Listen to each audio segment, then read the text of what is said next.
and Canada are at a crossroads. While their diplomatic ties may be strained, trade between the two nations is still holding strong for now. In 2022, bilateral trade in goods hit $10.5 billion, and from January to October 2023, it reached $7.65 billion, beg your pardon. But here's the catch. Experts warn that if the political rift deepens, this economic stability could be in serious jeopardy. India's exports to Canada range from gems and jewellery to pharmaceuticals. While Canada sends over essential goods like pulses, wood pulp and industrial chemicals, services trade between the two was a hefty $8.74 billion in 2022, and Canadian pension funds have invested a massive $75 billion into India.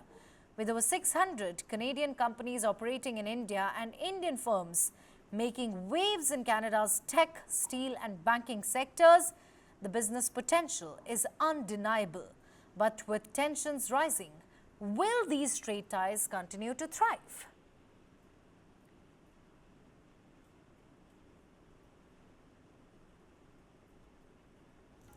Now,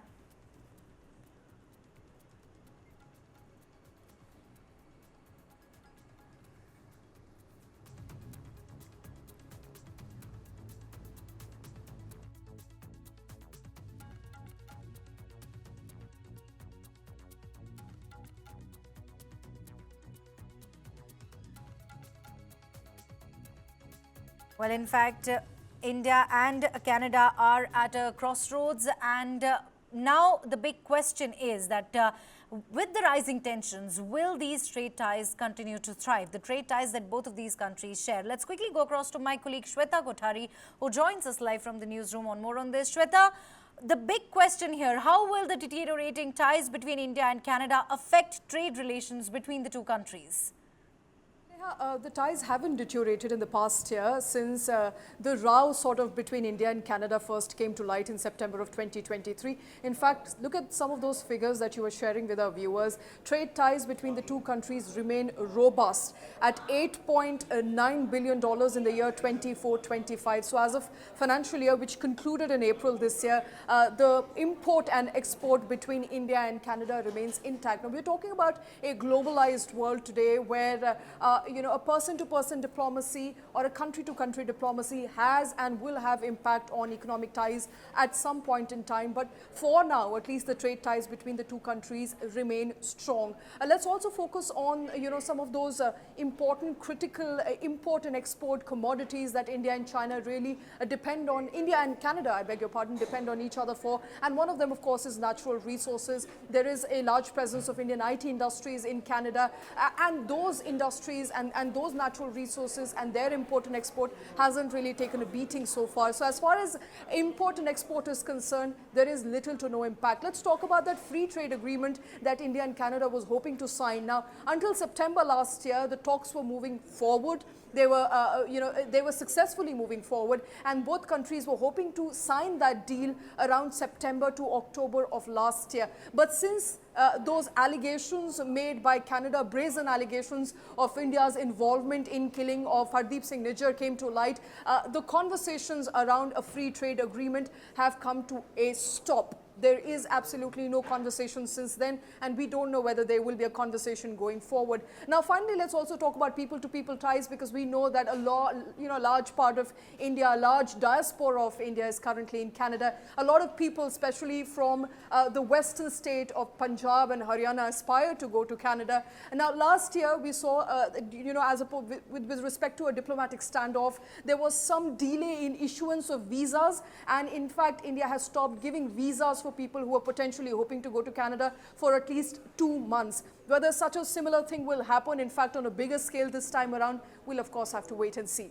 Right, Shweta, I also want to understand from you, here thousands of Indian students travel to Canada for education, like you rightly mentioned, and several people of Indian origin are already living in Canada.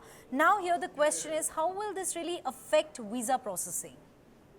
You know, as I mentioned last year, Neha, there was a delay in processing of visa for at least a couple of months. A lot of students were reporting on how they were not getting their appointment for visa, how visa issuance was delayed. And that is, of course, that diplomatic standoff first came to light in September of last year.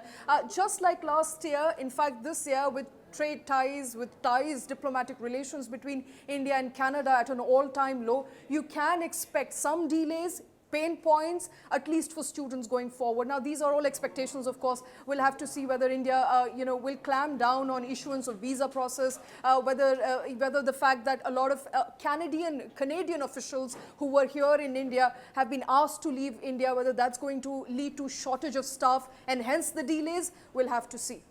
Right, Shweta, finally tell us how will the fallout with Canada affect relations with other Anglo countries like, Australia, the UK, and of course, the United States?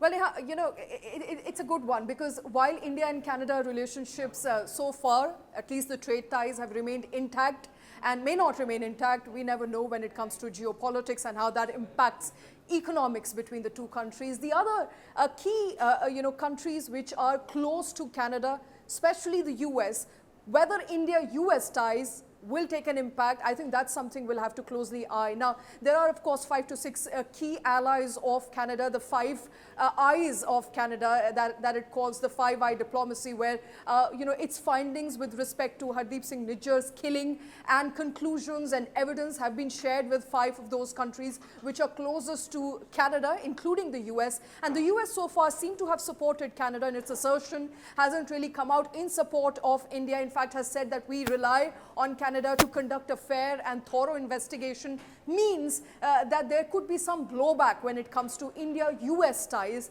Now, whether the two countries would take that, would take it on their chin, or would they really act on it, we don't know. But I think there's something that we'll have to look out for, would be the fallout between Canada's allies and India.